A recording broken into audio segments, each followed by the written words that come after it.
All right, so we got two bumpers here. Step side bumper, fleet side bumper.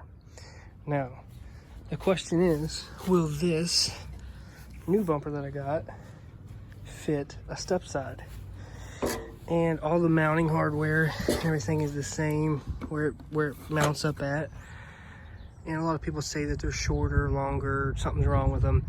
Actually, the only difference, because this is off a 92 and this is an 88.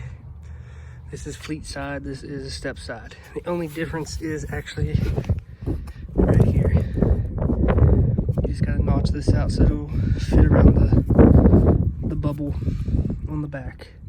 That's basically it. Other than that, it's identical. No difference. As you can see. Legit no difference in this. As you can see, the bubble I'm talking about, the bumper hits. So you're gonna have to notch it out right here, like the stock bumper is. It's pretty easy to do.